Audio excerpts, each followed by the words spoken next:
Hi guys, this is Julia Miller. Some of you know me as the director and the founder of Citywide Singles DFW. I am here with my friend Gina, and we have recently started a YouTube channel called The Lone Star 355. So I hope you guys will check out what we're doing over there. Normally we have Wendy joining us as well, but tonight we just wanted to talk about the war of words. And we thought you guys might find this interesting, so I thought we would just try it out in Citywide Singles, just so you guys get to watch this first. And we are doing this live, but later on it will be uploaded to YouTube. So kind of tell me what you had done in your research.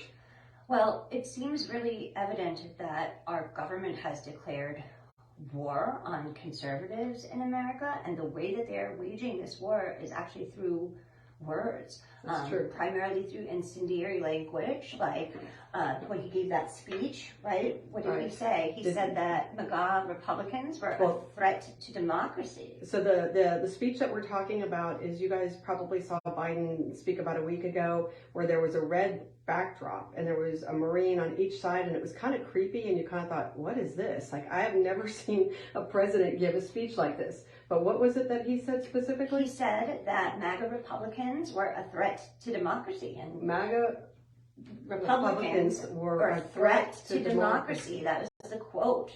It's not the first time he's used this kind of language towards his political opponents, right? Because earlier in the week, he labeled us semi-fascists and violent extremists. Right, which is very concerning. I don't know about you guys, but I was concerned when I saw this, because Biden is, whether we agree with it or not, he's sitting in the role of the U.S. presidency, which makes him the commander-in-chief of our military. So to call those of us who are conservative Christians, and I've seen a lot of verbiage like what you're talking about based on Christians, that Christians are the threat. Mm-hmm. And I mean, I've seen news people on mainstream media call Christians the problem. Well, the people we need to target, I think it was MSNBC said that when, not everybody was willing to go along with the jab, they turned around and said, well, the main problem, the people we need to target are Christians.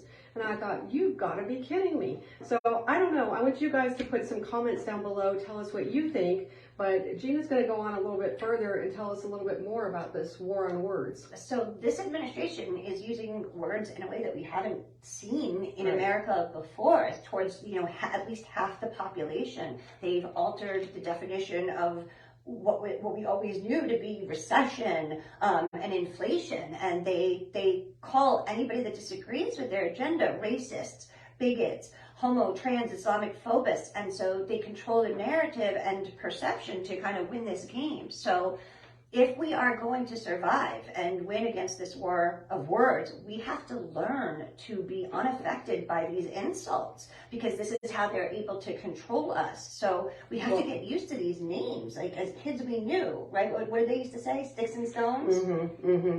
But let's go back to what was the first two words that you used? Recession and inflation? Yeah, recession and so are they inflation. Using those interchangeable? Is that what you're saying? No, they've just redefined what we've always known to be the definition. They've literally changed it. Okay. Right. Well, I saw them do this with the illegal aliens that are flooding across our border. Mm-hmm. Only like 11.5 million. I know we've heard different numbers, but truthfully, it's a huge number of people that are coming across our open border, which in most cases constitutes an invasion. Yes. I mean, because it's not just one country, it's people from 150 different countries. So the way you'll notice that they're softening this up is by, instead of calling them, illegal immigrants that are coming across the border, they're now calling them migrants. Right, just migrants. Oh yeah, we'll just call them migrants. So they moved the migrants, and you know what I mean. No, the people that are coming across the border are coming across the border illegally. Anybody who knows me knows this is my hot topic. And you know what? I'm more concerned about their safety than I am so much about that I'm mad that maybe women and children are coming across the border. It's that that we have a cartel, let's call it what it is, drug lords that are running our borders. And so, but the mainstream media takes those things and they soften it and make it sound like, the cartel. Well, that sounds like something out of a movie. It doesn't sound like what it really is.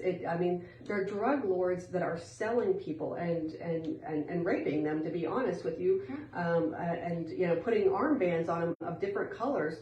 Some of you don't know, but we've talked with Border Patrol officers, and they have told us, they showed us the armbands of different colors that show whether they're paid or they're partially paid or they're going to have to be traded. It's just awful, really, the things, because once they're caught in that, I don't think they can get out. No, they're already, they've already paid their way, or they're like indentured servants to, for all intents and purposes. Right. It's modern day slavery is what it is. And so, like you're saying, they've softened some of the words and the definitions to make them more like touchy-feely and like kind, so and that then will they've be weaponized other words, like particularly insults, so that we are silenced easily. Just by a name or a word. The one I love is that is something about that. It's a threat to democracy.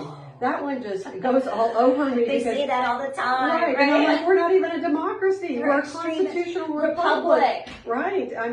And we are being invaded, and yeah. But notice, they always say our democracy, like it belongs to them, because they're literally creating it out of thin air. So our democracy doesn't exist. It's our constitutional republic. Right. One republic. Well, they're trying to do away with our Constitution is the reason why I think they keep going in that direction.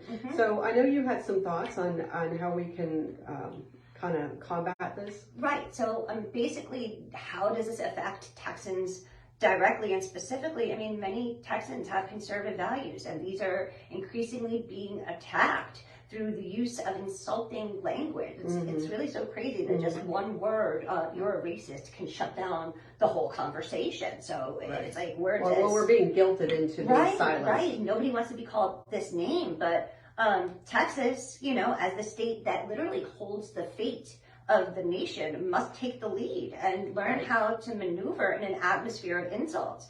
We cannot be cowed into silence because we're scared of being called a name, because if we are, we will be called Chinese citizens all too soon, and America will be lost. Yeah, that's unfortunate. And so the reason why we're talking about these things is you guys have seen how many people have moved to Texas or want to move to Texas. So part of the reason why we created the Lone Star 355 channel is so that people would understand some of the things that are going on here in Texas.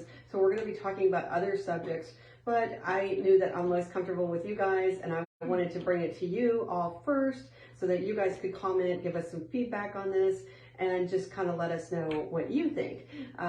What do you think are some of the issues that are affecting us here in Texas? Obviously, the war on words could be happening anywhere, but specifically, the issue with Texas is that we are in a position where we have the opportunity to hold the line. And I not just with prayers, but also with our participation. And so you're going to hear me talk about this more in the months to come. We have an election coming up in November. I know for years I didn't ever vote unless it was a presidential election. I didn't know, to be honest with you. And we have a lot of Christians that are not even registered voters. So if you're not already a registered voter, I encourage you to do that. Definitely get registered as a voter and then make plans to show up. I know a lot of us are going to go and work as poll workers because some of what has happened in our nation has been due to the fact that we didn't show up and we didn't do our due diligence in making sure that people who had bad intentions didn't just slip whoever they wanted in there by stealing or manipulating the vote. Right. A lot of people are saying, this is America, it can't happen here. Like, no, this won't happen. Well, if you just look back at the last 2 years, you will see just how far we have come and gone down this dangerous, despotic, tyrannical path. And so we either stop it now, or it's going to become to a point where we're not going to be be able to. Yeah, we're if we don't stop it now, we're not going to have a country to defend. No. Not with open borders. It's just not going to be What is a possible. country without borders? Yeah, I mean we're not sovereign without borders. Exactly. Is the reality of the matter. So I want you guys to be in prayer. I want you to prayerfully consider being, like I said, being an election poll worker. That you're just basically present to make sure that nothing crazy is happening. Because if we don't show up, like I said, other people that have ill intentions are going to show up. The Democrats always show up. And they're going to take advantage of that. There's positions of election judge, and it's basically one day, right? Well, and unless you work the early voting. Right. But I mean, even if all you can do is one day, you know what? I feel like that's our civic duty to participate and be involved in the process of the elections and making sure that our elections are safe and secure. And I want you to also notice that if and when things go down, be conscientious of that. I stay up and I watch these things, but we can be in prayer. And some of you know that we are starting a praying for our nation. If you want to be involved in that, it's going to be Wednesday nights. Just send me a private message and I will let you know how and where we can do that. So know that I love you guys. I hope you guys have a great evening. Be safe. That little button at the bottom. Yeah, right there.